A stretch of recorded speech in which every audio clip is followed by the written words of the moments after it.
when we did our spay neuter clinic in Bocas del Toro, Panama, we had a roof over our heads, but no walls and no electricity. So we were Oh in my this, God. they were building a community center out in the jungle. And, you know, it was basically just steel beams to hold up this wall. They plugged in generators for, you know, for the clippers and things like that. But we basically used the light of the sun. And there were howler monkeys howling at us while we're doing these surgeries. So you figure it out. I mean, for any aspiring veterinarian students out there who are going to be veterinarians, or if they're new veterinarians who have graduated, let me tell you this. You know a lot more than you think you do. And you're a lot more capable than you think you are. You just have to learn to step away from the textbook and realize the fundamentals that you've learned. And this is not just for veterinary medicine.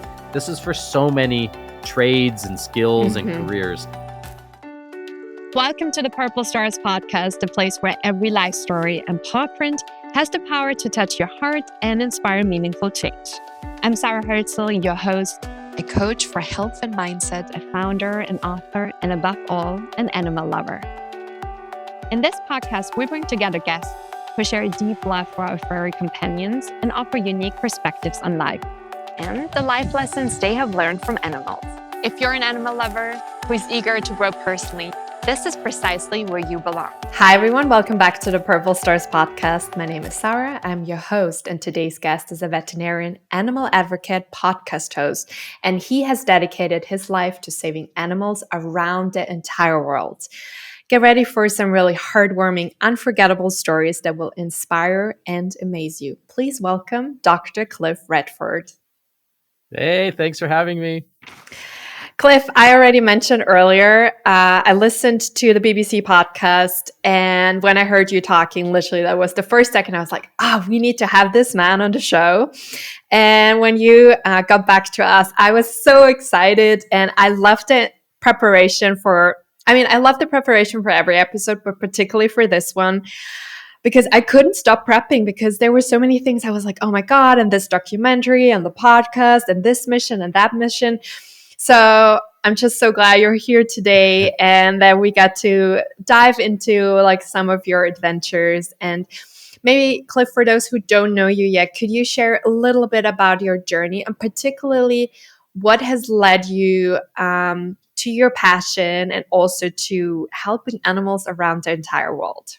Yeah, thanks for having me, Sarah. So my name is Dr. Cliff, and I graduated as a veterinarian in 1998. I was just a baby at 24 years old. I kind of fast-tracked it, and I opened up my own practice just a year and a half later, January 1st, 2000. I joke that the millennium was happening, and maybe the change in the calendar was going to have them lose all my loan data, and I'd be wiped clear of my debt, but it didn't happen. I was happy being a regular veterinarian, owning a dog and cat clinic just outside of Toronto. And about 12 or 13 years ago, I got asked to do a little local TV cable channel call-in vet show called Your Pet, Your Vet. I did it for a year. I loved it. It was simple. It was fun. And this sort of TV bug bit me. And I started to think about trying to pitch a television show, a veterinarian television show. And I actually had a few producers that, you know, met with me and listened to my ideas. And they ended up all saying, you need to find something special. You need to find like a hook to your story. It can't just be a regular vet clinic. And I was into travel, and my kids were, you know, I had kids young. All three of my kids were born before I was 30. So they were all starting to get ready for university. You know, all these things, all these stars lined up that I was able to travel. And that's when I realized that's what the hook was going to be. So my first trip to Jamaica in 8 years ago was for 3 weeks. And it was primarily, I mean, we were volunteering every day, but it was primarily to film content, to be able to pitch this idea. And I didn't realize I would love the volunteer travel as much as I did. First of all, to like on day 2, I was doing surgery on an American crocodile, where Wow. I had to remove its eye. And there's no crocodiles in Canada. I didn't know what I was Mhm. doing, but I worked with the technicians, and so I became fascinated by these different creatures, and I started to realize how many animals need help around the world. And I was becoming such a better veterinarian by going on these trips, learning to do with a lot less sort of equipment, and again learning from non-veterinarians, which is a big thing for me, is sort of keeping the ego in check and keeping the ears open and the mouth shut. That's the hard part for me, is not talking. um, and I started traveling, and while we continued to film and pitch to television companies, and that's eventually where the documentary came in. The travel volunteer work became my real passion, and then my daughter joined me, Emily, when she was about 17. She came to me. Her first trip outside of North America was to Wow.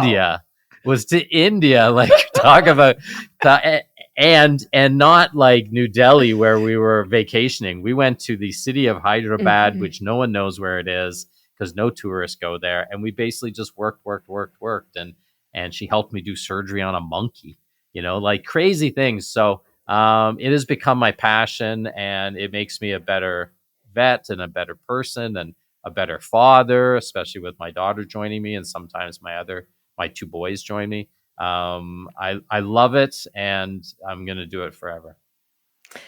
Cliff, I watched a trailer for your animal rescue documentary when you traveled with your daughter to India, and I mean, it got so many awards, and it was so beautiful because you said, Emily, your daughter, is one of my best friends. And what really made me tear up is what she said. She said,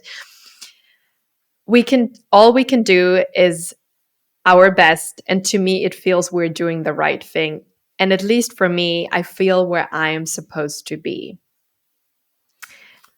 It's just, I was so deeply moved by this because, as you say, your daughter I mean, she's still young, but at that age, like that time, she was even younger.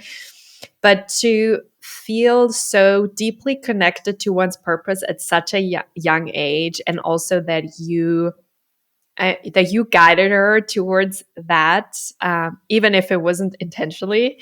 I think it's one of the most beautiful gifts we can do. And I also was thinking a lot about it.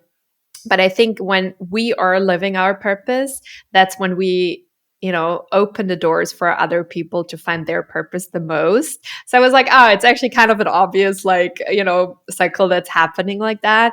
And can you please talk more about India? Because the trailer was just so captivating and moving. Yeah, and that film, it's titled Dr. Cliff Worldwide Vet, and it should be. I think we've signed with a broadcaster in the US. We've definitely signed with one here in Canada, and then it'll also be available in Europe, probably in the next 6 months, but North America in the next couple of months. So everyone needs to Mm, stay tuned.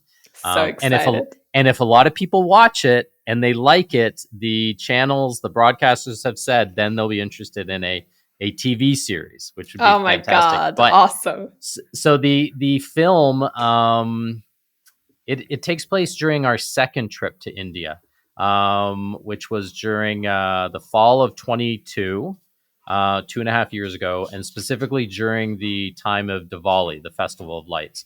So we wanted to do a film that was not only about animal rescue and Mhm. not only about a father-daughter bond, but about this cultural experience. And Diwali is such an important festival and celebration for the Hindu faith, and it also, unfortunately, though, causes animals harm. The fireworks, the noise. Mm. The documentary opens with me rappelling down a well to rescue a dog that had fallen down into this water, due to the fear of the fireworks. And then it just gets crazier and crazier from there. It's an Mhm. hour of just adventure and joy and heartache. And so India's my favorite place to travel to, which is why I went back to do the film. The team there, Animal Warriors Conservation Society that we worked with, all non-veterinarians, they're like engineers that have learned how to do these rescues, are just wonderful people. And just the entire country is just filled with karma and joy and, peace for all beings. So it's I always come from there just with this warm heart, and I feel like I need to go back right away. So I think when Emily says it's where she belongs, it's both in her sort of life and as a career, but also the geography. I think she would possibly live there if she could. When you think back about this time where you were shooting the documentary, what is like one of the first memories that comes up that, warms your heart deeply?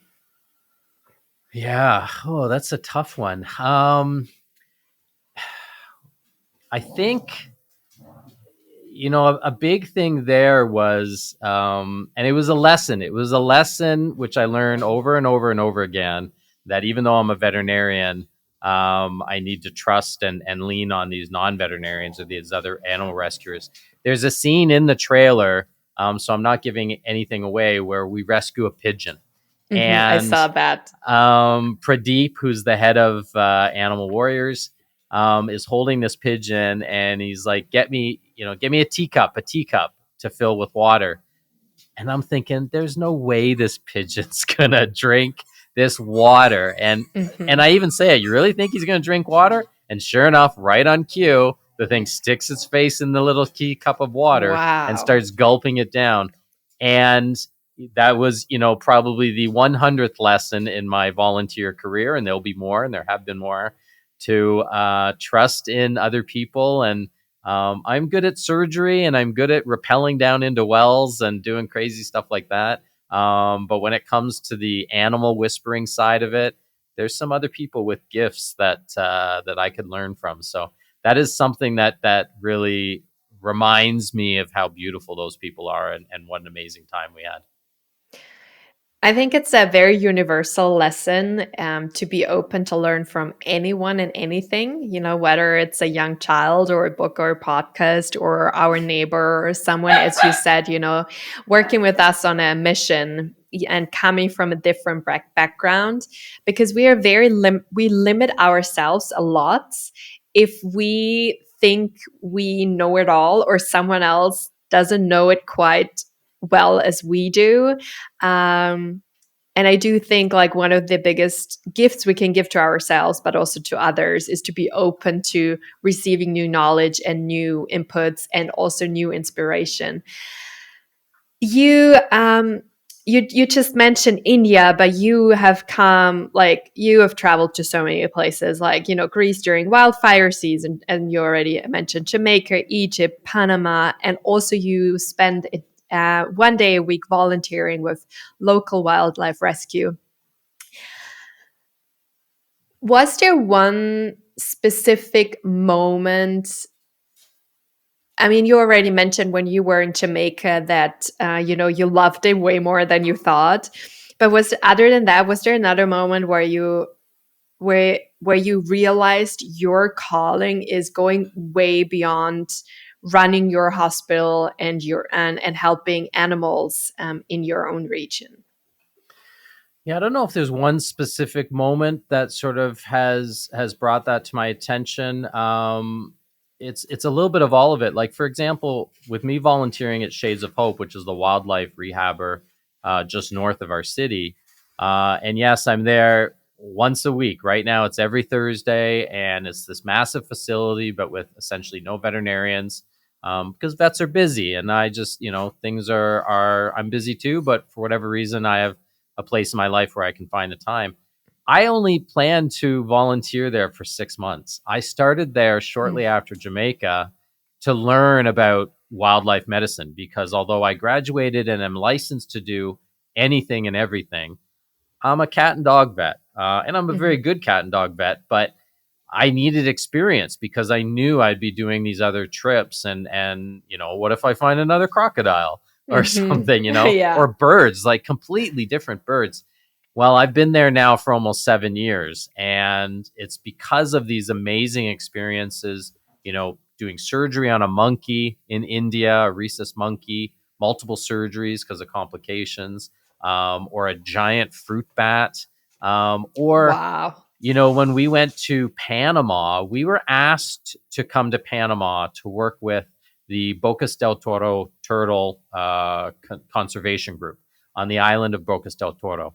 And Raul, who runs the place, and he basically asked me, he called me up and he said, Dr. Cleef, that's how he says my name. I love it. Dr. Cleef, the dogs are killing my turtles. So you can come and save my turtles by spaying and neutering the dogs. And so I get these experiences where even if I can't help the animal directly, I can, we're this whole ecosystem. And so I can reduce rabies and people dying from rabies in India by vaccinating the dogs and cats and by spaying and neutering and controlling the population. Or I can deal with certain migratory birds and help deal with ecosystems that way. So every single one of these trips, there's countless of experiences that remind me I've made the right decision. And the second I arrive home after my 10 day or 2 week trip, I'm already going, okay, when's the next trip? When can I afford the time and the money to go and do this again? I love that you bring up the interconnectedness, because so often, people have the desire that they want to have a big impact on, on the world, and get so hung up on a certain idea how this should look like. But yet so often when we take a step and then a second step, it has this ripple effect. And I always love to say to people when they say, oh, I want my work to have a lasting impact, I always say, sometimes we don't know what we do, like what impact it's going to have, and I love that you are so open to it and see, oh, we're like an entire ecosystem. So as long as I focus on doing what I can, I will have a positive impact on it. And you just mentioned the finances. How does it work with your missions? Like, how do they get financed? Where's the money coming from? And because I think with the Ukraine, you were talking when you traveled to Ukraine, which we'll talk about later. If I'm not mistaken, you talked to the foundations based in Poland. And then I think you set up a GoFundMe page. But how does it usually work? I'm like super curious. And also, what does the money get used for? Yeah, so Ukraine was the only time, and we went there twice, was the only time that I had sort of really raised funds to assist. And we ended up raising $100,000 Canadian, as well as $50,000 worth of human medications that were donated from a pharmaceutical company over those two trips. But prior to that, everything was funded by me. It was funded by my company, like my vet clinic. Wow. So yeah, and like when we went to Jamaica, I went for 3 weeks. My son joined me, and I brought a film crew, a small film crew, and then also hired a film crew there.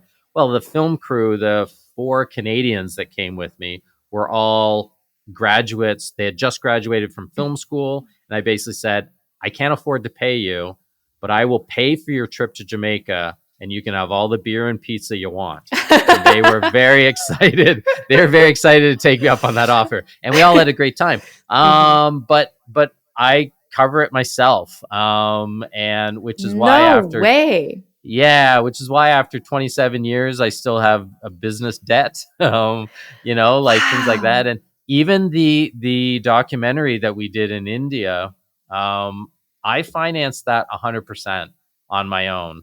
And I literally took out a second mortgage. And so I rolled the dice knowing that I may not get my money back. I mean, obviously, if it turns into a docuseries, great.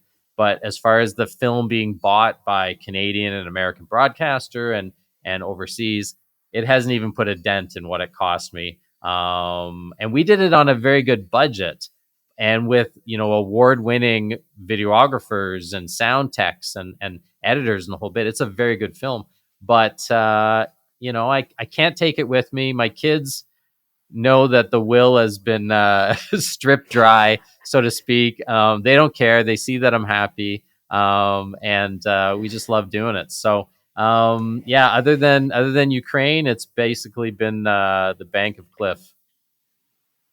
Oh my God. I literally, that was the least answer I would have expected. So I'm shocked in a positive way. Like, I'm like, wow.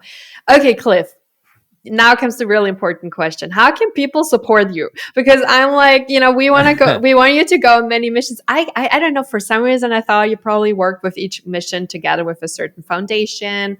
Like, that's just how I thought that it's probably going to Yeah, go. like I did do a GoFundMe page for when I went to Iqaluit, to the Arctic, the Yeah. 2 times, and that was honestly just to cover the flight, Yeah. and then any additional money went to the rescue.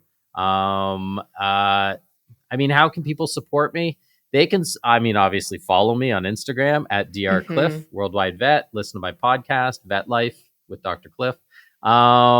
And when the film gets on TV, watch it and give it thumbs up and share it and do all those Yeah. things. But other than that, go out and volunteer. Be kind to animals. Be kind to each other. Go out and volunteer, and maybe send me a message on social media that you did it, and that's all the support I need.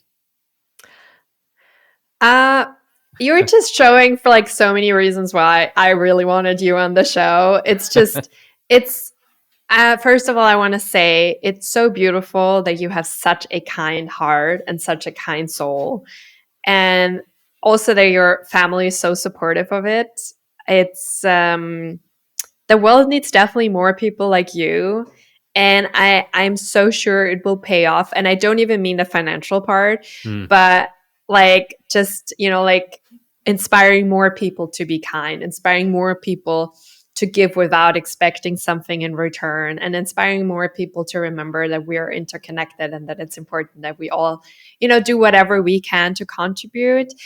And I wonder, because you just, before we dive into the Ukraine, you just mentioned the Arctic. So I was so blown away to read the last time they had a full-time vet was like 4 years ago. And like people do volunteer, but they obviously come usually during summertime. And you and your family were like the only crazy ones. And I am quoting you to go up there. And usually people need to fly 3 hours if their animal has any like emergency to get like veterinarian care. So can you please talk about that experience, because it's just crazy? And also, how many of the 7 puppies that you got back got adopted? I'm so curious.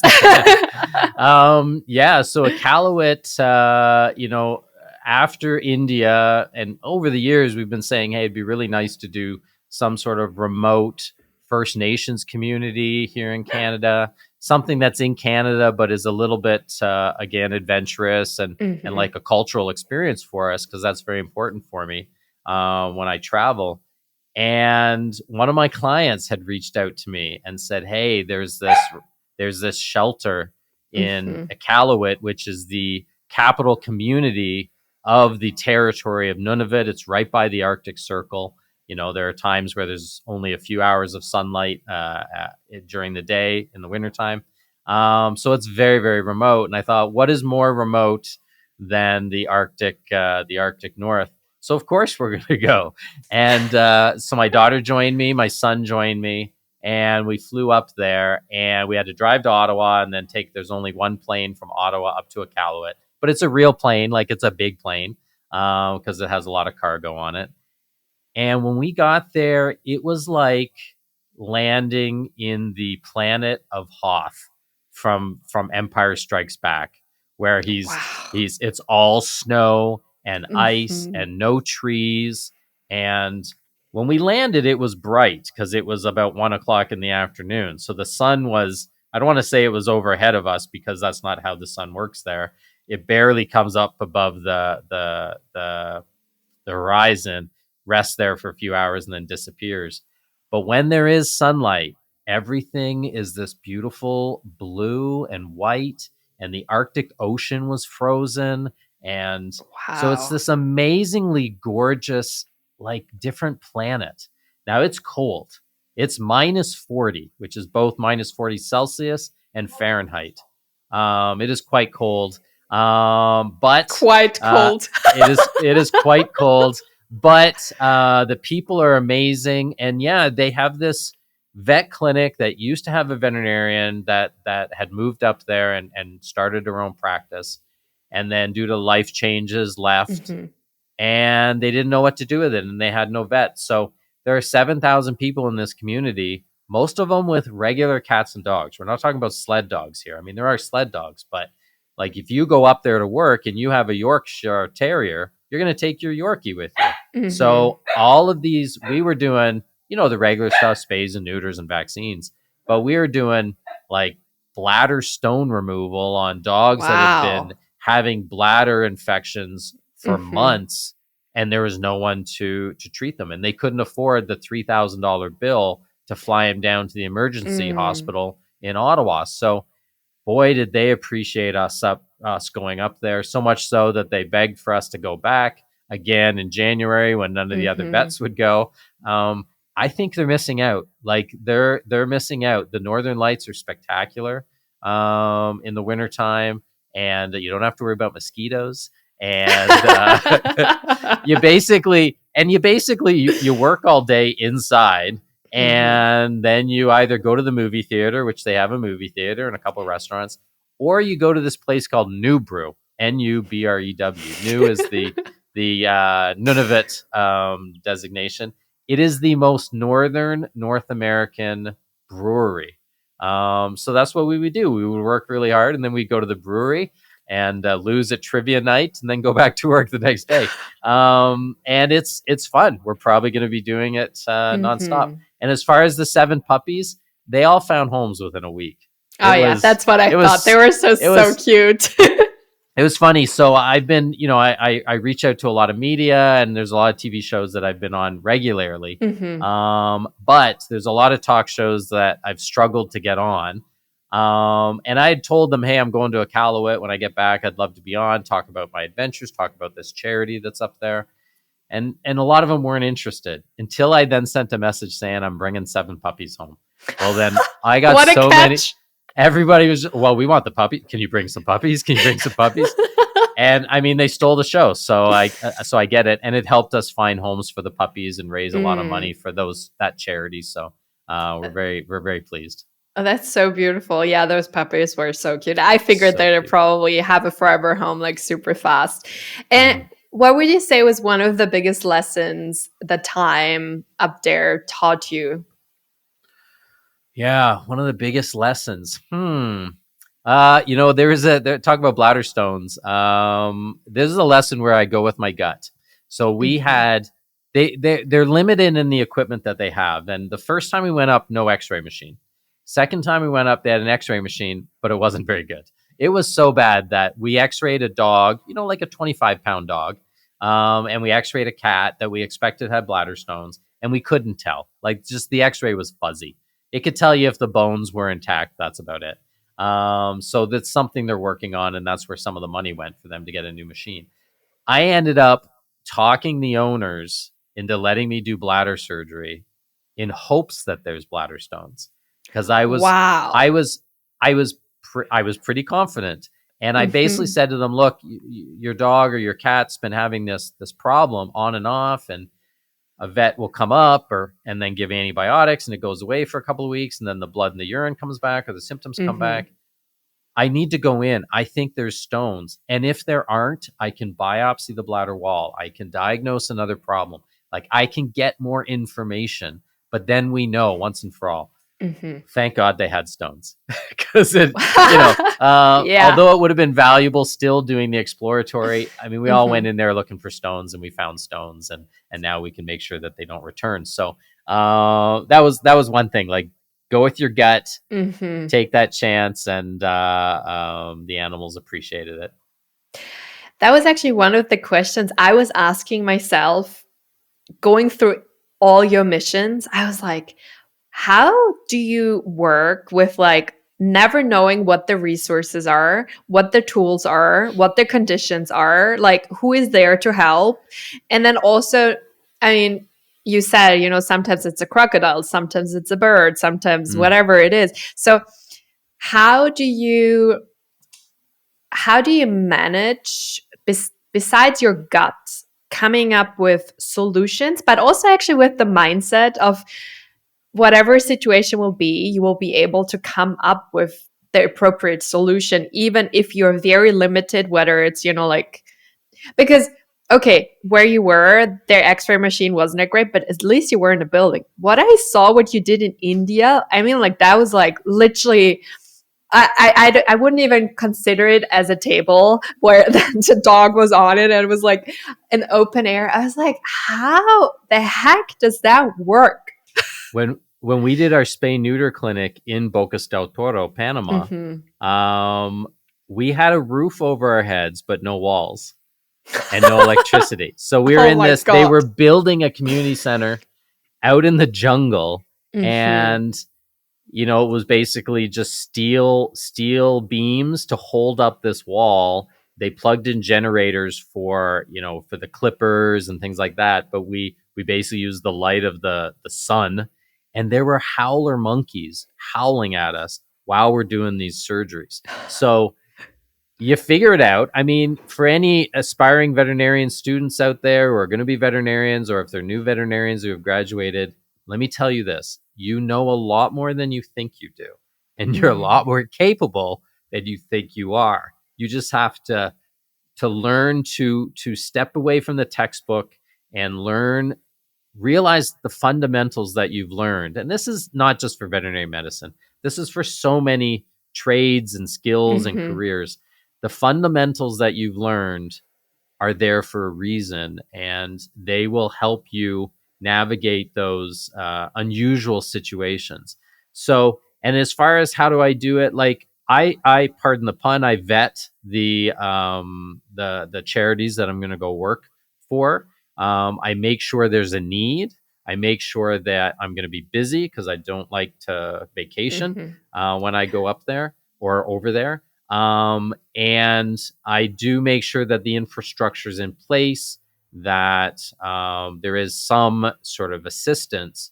And what if the poop hits the fan? Is there a way that we can help this animal out? And then we can work with veterinarian clinics that are in the area, that sort of thing. But and as far as meds, like sometimes I bring drugs with me. Sometimes I found out the hard way in Ukraine. The second time when I was deep in Eastern Ukraine, and I brought a medication called ketamine, which is a painkiller sedative. A lot of people know about ketamine, and they said, you're not allowed to bring this here. Like, how did you get this across the border? Because you would have been thrown in jail. This is not supposed to be here. Oh my God. Of course, then they wouldn't. I'd say, okay, I'll take it back. No, you can leave it here now. Now that you have it here, we're going to use it. But so there are ways. I have sweet talked and smiled my way into bringing medications into other countries. And I think people can sense when you're doing it for the right reasons. And I have documentation that I'm a veterinarian and things like that. So, you bring what you can and you do with what you can once you're there. And again, I trust and I work with the people that are there, especially the non-veterinarians, because they've learned how to do things without sort of my training. Put us together, and there's so much that we can do. What you just mentioned about, allow yourself to take a step back from the textbook and trust that I remember when I started coaching, which is like over 10 years ago now, someone said something to me and I've really stuck with me, is like, whatever client you will have, Sarah, you're ready for it, even if you don't feel ready for it in that moment.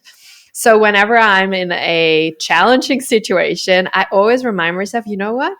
Life prepared me for this. It's not just for my education, but for all, every single situation I've been through in my life, and every single book I've read, and every conversation I've had, every movie I've watched. Like, I'm ready for this. And So, and I also always think that every challenge and every opportunity comes with solutions. Yeah, yeah, definitely. And we have a saying. There's a TV show. They did a remake recently, which I don't like, but the original TV show of MacGyver. Do you know the show MacGyver? I must say, I don't. So MacGyver, it was a Canadian actor, but it was a North American show, and took place it was filmed in the late '80s. It was like a Magnum PI kind of thing, Mhm. and MacGyver would go around helping people in need, doing it non-violently. But he could also create, he could create a bomb with stuff you'd find under your kitchen sink. Of course, he'd use it to save somebody and not to Mhm. hurt anybody, but it became a verb to MacGyver something. And Mhm. it was basically to solve problems with very limited tools and to have that Yeah. skill. So I think it's a like any other skill. It's something you can work on and something you can learn to do is to MacGyver. Too often we get stuck with, I need to do A, B, and C, and so therefore I need the tools A, B, and Mhm. C. Well, what if you don't have those tools? What if you have the tools D, E, and F? Yeah. You got to be able to MacGyver it and figure it out. And boy, is it exciting when it works. Mm. I love that MacGyver, and and very much so. It's people get often so hung up on what I just said earlier, like what it's supposed to be like and what it's supposed to look like, and also how to get from A to B. And the most amazing solutions come out of the question, how can I make it work with what I have right now?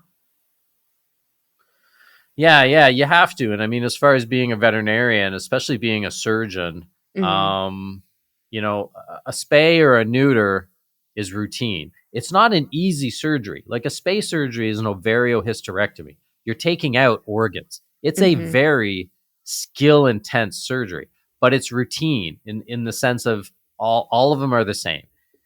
But a really really good surgeon can go in and do an exploratory or take out the eye of a crocodile and Hmm. not 100% know what they're going to see, but be able to calmly, like almost like a robot, Hmm. calmly handle these complications when things go bad. In the documentary, the first act actually takes place at my clinic when a fox is brought. It's kind of like an introduction, and this fox is brought to my clinic with a broken arm, and I do surgery, and there are some major complications during the surgery. I don't want to give it away, Hmm. but afterwards and during these complications, me and the team are rushing and dealing with all these things like this well-oiled machine. Give them this, give them that, turn up that, turn down this, start compressions, all these different things. And then I even think about it now, I get emotional afterwards when I'm talking to the camera and telling the story.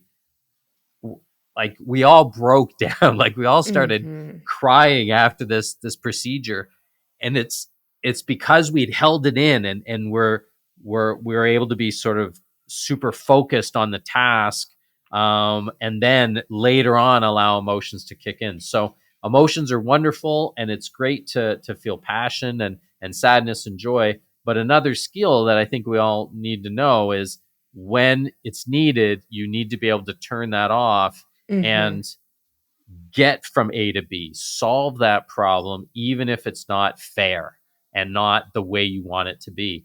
And I think we all have that ability. I think we're all strong enough. And we just need to be pushed and challenged. And then we come out of it even stronger. Even if things didn't work out, the fact that we didn't quit, we didn't give up, Hmm. makes a huge difference. So we all know way more than we think we do in our whatever our skill is. I totally agree. I always love to compare it to a muscle. Mm, That needs to, be practiced for in order for it to be strong, and and also for us to be able to rely on it. hmm And I think when it comes to difficult situations, like a lot of people have this idea that they only can practice this muscle in like emergency situations. But I personally think we get to practice it the most in everyday situations, similar Mm-hmm. to what you say, your standard routine surgeries. Everyone has these standard situations throughout the day. And these are the little moments where we get to practice and challenge our mindset muscles, where we are like, you know what? I'm actually capable of way more than I think. I'm capable of whatever is coming my way. I'm capable to come up with solutions. And also, yeah, I'm human, but I know when it's necessary, I can be a warrior and I can be, like the team leader, and I can push through. And so often people just think it needs to, like jump out of the plane, walk through fire, walk on glass in order for this muscle to, to be practiced. But I would say, no, it can be small moments like, having a difficult conversation with your spouse, or saying to someone the first time, I love you, or saying no to someone. Like there are so many things that seem, compared to jumping out of the plane, not brave, but it's definitely practicing our brave muscle for like situations that are way out of out Mm-hmm. of the comfort zone and out of the routine. And this actually brings me to the Ukraine. So Mm. you volunteered with your daughter, and can you take us back how it was, like where exactly were you based, where, how close were you to the war zone, and yeah, just all of it. Yeah, so I went there. I volunteered there twice, and the first time I took Emily, and that wasn't my plan. She was actually on a solo backpacking trip through Europe, where she was both vacationing and she was actually doing some animal rescue volunteering on her own. And it was about 3 weeks into the war, because it was mid March, and we've just had our 3 year the 3 year anniversary of the conflict. And I had heard about Ukrainian refugees that were crossing into Poland, trying to escape, going to Italy or Germany, or staying in Poland, trying to get to where it's safe. And they had their pets with them. And if they didn't have their documentation, the Polish government was not going to allow the animals in, which is understandable. There's worries about rabies and other Hmm. diseases. And who is running from a war and grabbing their vaccine record from Yeah. their pet, right? So I had heard that veterinarians were needed. And so I literally texted my 3 children and said, hey, this was on a Sunday. And I said, hey, I'm going to Ukraine, just to let you guys know. I'm going to the Polish Ukraine border. And my boys are like, okay, great, be safe, we love you. And then Emily said, well, I'm in Spain right now, get me a ticket and I'll join you. So that's how we met. We met in Poland. And although we did do one day into Ukraine, into Lviv, dropping off some supplies, picking up some animals, and picking up some people and bringing them across the border, we stayed where it was relatively safe. There was still a Okay. lot of worry, that sort of thing.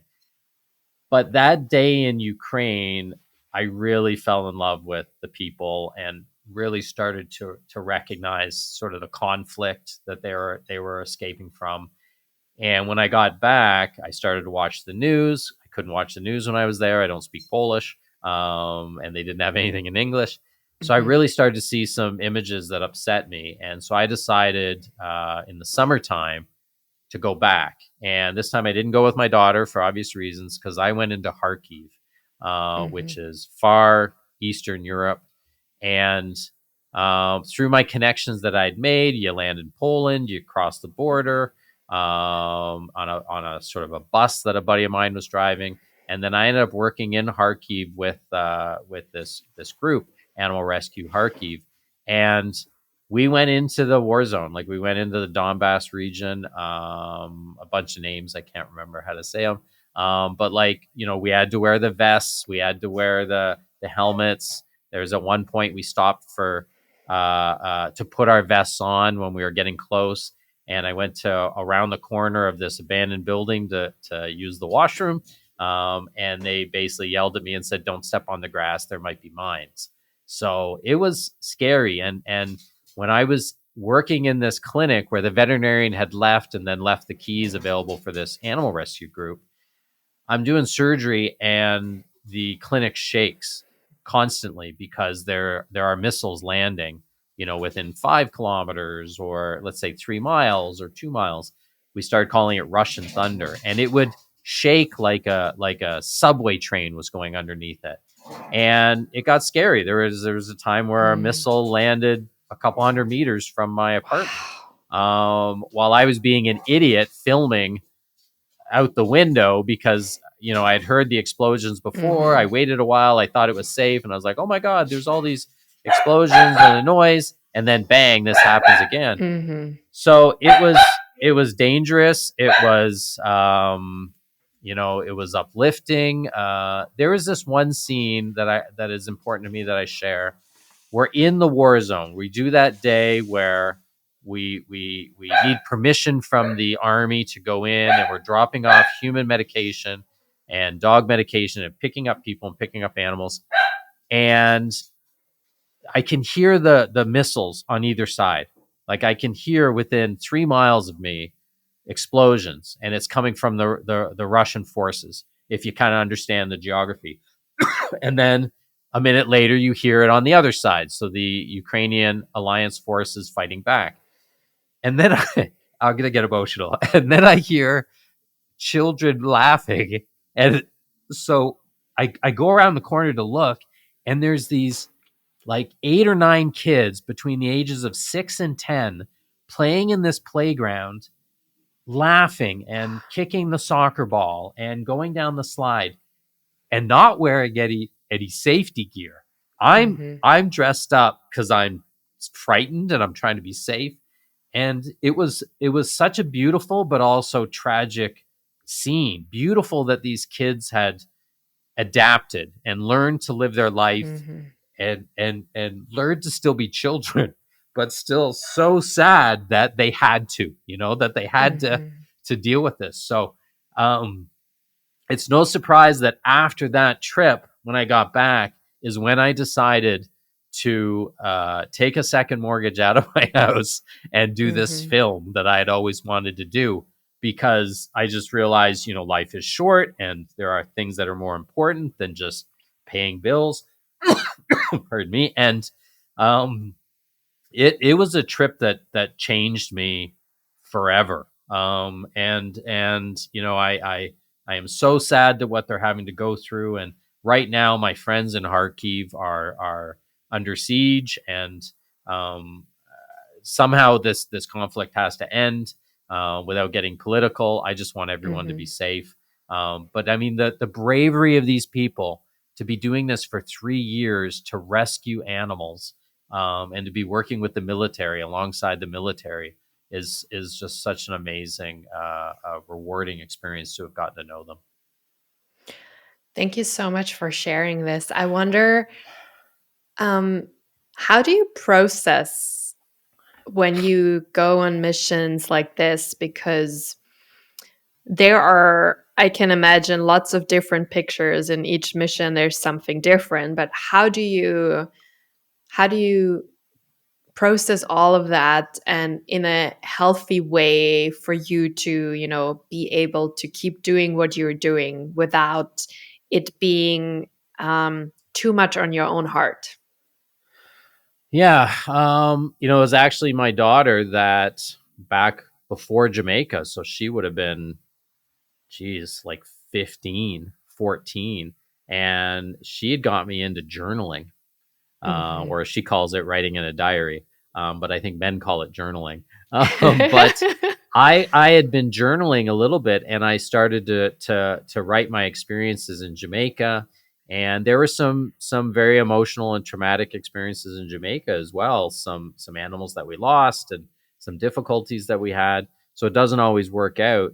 And I found talking to myself formally in writing and processing these memories, and sometimes crying about it, sometimes laughing about it, and then being able to go back and relive them by reading, has really it's made me avoid burnout. It's made me stay passionate about what I'm doing. Because there are times where I'm frustrated, and I don't want to do this anymore.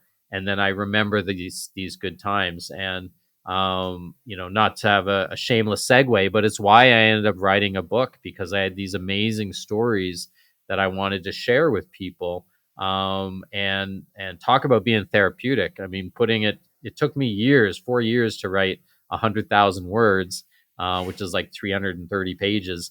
So a little too long. It needs to be edited down. But it was Mm-hmm. so therapeutic to be able to relive these things over and over and over again. Sometimes I'm typing away on my computer with tears coming down my eyes. I'm a very quick crier, as you've already seen, I think. So that's how I manage it: is honesty with myself, honesty with my family, very supportive family as well. And even like when I came back from Ukraine with all the violence that was happening, there were nightmares. There were some Mm-hmm. I want to call PTSD without really getting too serious about it. But it was a reporter in Ukraine, an American reporter that I had met, Sergio, who had said, "You're going to have troubles when you get back because this is unlike anything you've ever done. You need Mm-hmm. to talk to someone, and not necessarily a therapist." He's like, someone in the military or someone who's a police officer, and I have a lot of police officer friends from my martial arts background, and I went and talked to them, and it helped, because Mm-hmm. they've experienced something similar. So I think the big thing is don't keep it to yourself. Even Mm-hmm. if all you can do is share it with yourself in a journal, some sort of reliving and processing these emotions is what's needed. I just interviewed last week Ryan Woodruff, who's the CEO of Clear Paths for Veterans. Mm, And he talked about similar things, like how to work through certain traumas and how important it is to be honest with yourself, and also how they'd pair veterans with animals like dogs to help them. Yeah, it is. I will send you later the link. I was please. so deeply moved by it because it's amazing how, these people come back and have been through some of the worst experiences, and how animals then help them to open their heart again and to trust and to love again and to feel joy. And but it also ultimately all starts with the honesty with ourselves. So we talked a lot about the vulnerability, and as you say, the first step is being vulnerable and honest with ourselves. And whether it's for journaling or, like going for a walk in nature and having a conversation with yourself. And ultimately, it is the belief that we can carry our hearts no matter how heavy they are. Yeah, yeah, I believe that. I think whatever you believe in, God, Mother Hmm. Nature, the universe, or none Yeah. of that, we've all been given the tools to accept what's coming towards us.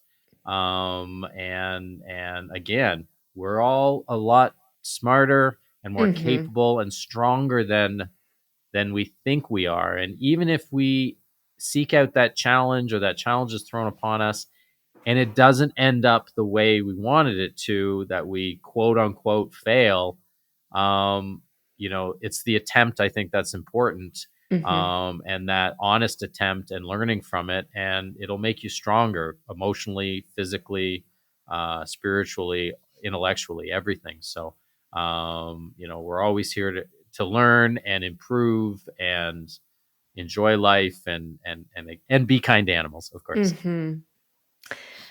And it is such an important reminder to keep reminding ourselves and also those we love that we are capable of way more than we think. Hmm. It's Yeah, like yeah. our own limitations that we put in, and if we can like just expand those. And I think those also get expanded by talking to people like you or listening to people like you, where we're like, "Oh, wow, like, you know, this person like was in Ukraine and Jamaica and like got a second mortgage out of it." Like it's all about, I feel like we can inspire each other to really know they're not really glass ceilings, they're just in our heads. Hmm. And I think you're definitely a great role model for that. Oh, thank you. I appreciate that. Yeah, it's something I've learned, and I hate to use the word inspire, but I would say encourage. If I can encourage people to do the same, and Hmm. to learn from the experiences that I've had, and to get out of their own comfort zone, and Yeah. and volunteering is very, very important to me. I hope people volunteer. It doesn't have to be with animal rescue. It doesn't even have to be one day a week. That's pretty extreme. But it could be a half a day when you're on vacation, or bring some supplies for the local school if you're going to a underdeveloped country that's like a vacation country. The tiniest little things can make you feel good. Go ahead, share it on social media. Who cares? Like signal, it doesn't matter. You're doing the right thing. Enjoy it and feel good about it, and then see how you can contribute again later on. And it's, if we could all just do a little bit more, just a little bit more, so many problems around the world would be solved. And I don't think I'm naive saying that. We just each have to try a little bit more to help others. And also to remember that no action is too small.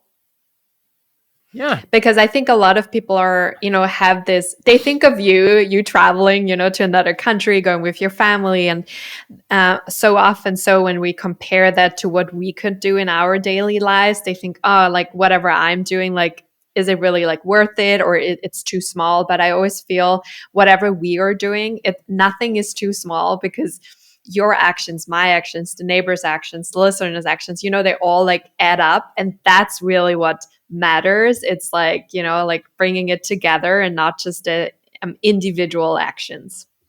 Yeah, the sum of the parts are greater than the individual sort of thing. Like, here in Canada, it could be as simple as shovel your neighbor's driveway. Yeah. When you're shoveling, even if they're capable, you don't know what they're going through. And then they look out and, oh my God, their driveway is shoveled. Wow. All right, next time I'm going to shovel that person's driveway instead. And it can be this trickle down effect. Oh, it's even like, letting someone that's super, like you can see they're stressed, like letting them skip the line at the, at the cash desk at the supermarket, or opening someone the door for someone, or like when they dropped something, picking it up for them. Like it doesn't, and also a lot of people think it always involves money in order to help. But I always say, no, it's not the money. It's like the time, it's the attention, it's the kindness, it's the heart that really is what we give. And also it is really rewarding. And this brings me to one of my final questions. I'm interviewing a lot of people, and every single guest in 2025, I'm asking the following question. If your heart had wings to embrace your fears and rise above, what would you do right now? Oh, what would I do right now if I had those?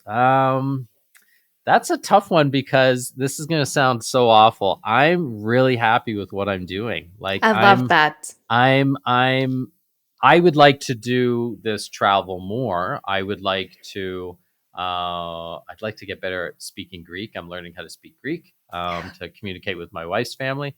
But, for me, it's just, keep doing as much as possible as that I'm already doing.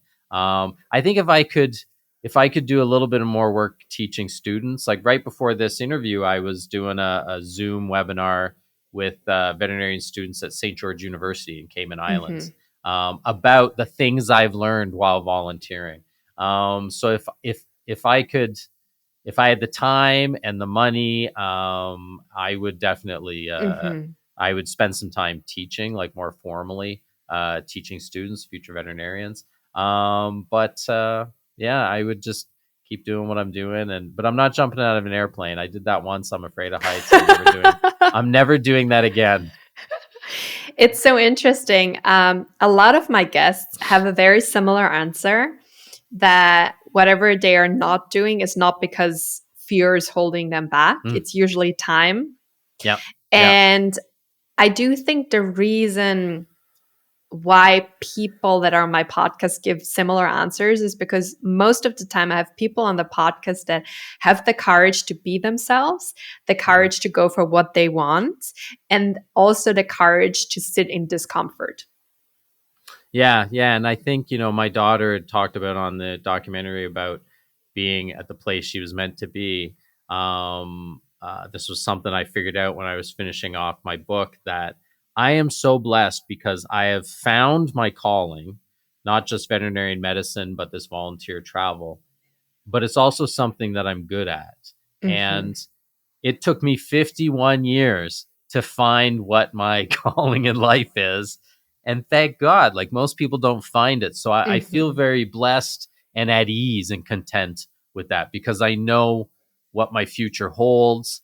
Mhm. I can see what is coming, sort of thing, and it's a very unusual thing. So I encourage everybody listening to this to find what really makes their heart beat and really makes them Mhm. smile, and try and get it to be more a part of your life because it's a wonderful feeling. I always love to say to people, focus less on what it should look like. Ask yourself more the question, what makes me feel most alive? Mm. Yeah, yeah, Because exactly.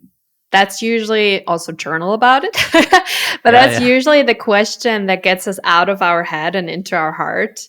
Mm. And then actually unlocks the answers to what is our purpose, whether it's in our personal or a professional life. Yeah, yeah, beautiful. Cliff, we are wrapping up our episode, each episode with a short pet Q&A. Do you have a family pet? I do. I have two dogs, a Labradoodle named Thalia, and then we rescued one of the puppies from a year ago, named Little Lana Poppy. She's got two names, from a Callowit. So I have two dogs, two family dogs. I'd love to dedicate then the pet Q&A to both of them. Okay. If you could ask them one question, what would it be? If I would ask the little puppy who's a year and a bit, why are you barking? Why can't you just? But I know why she's barking, because she wants to play with her toy. I would ask them what really makes them happy. Like, how can I make Mhm. them happier? I mean, I know they love going for walks, and I know they love the cuddles. But I wish I could ask them what their dreams are and what their sort of hopes are. And I do believe dogs and cats and a lot of animals have those, that, these sort of aspirations or interests. So Mhm. I just want to get to know them so much better.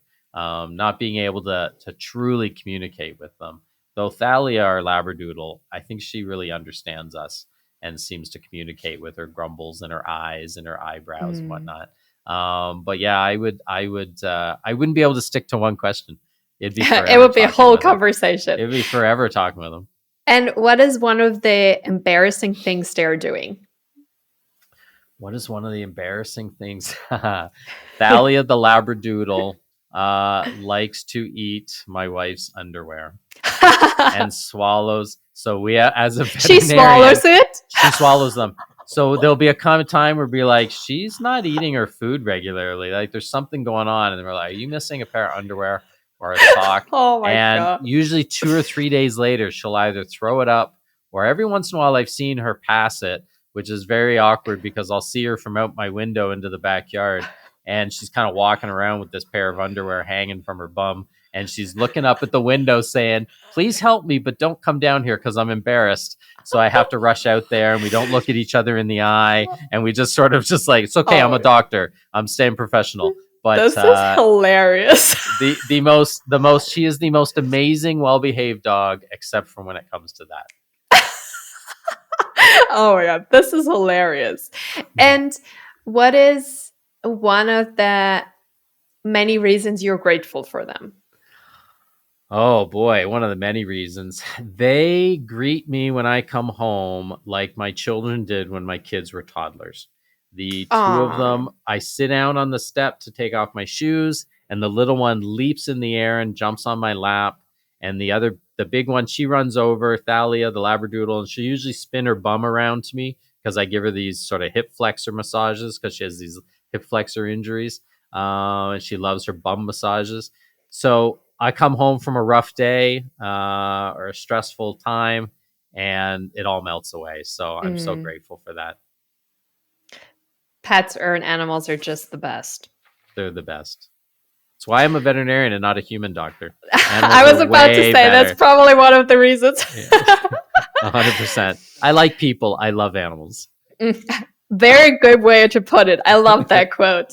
Cliff, I can't thank you enough for coming onto our show. Like throughout the conversation, there were moments I was like, okay, I'm tearing up.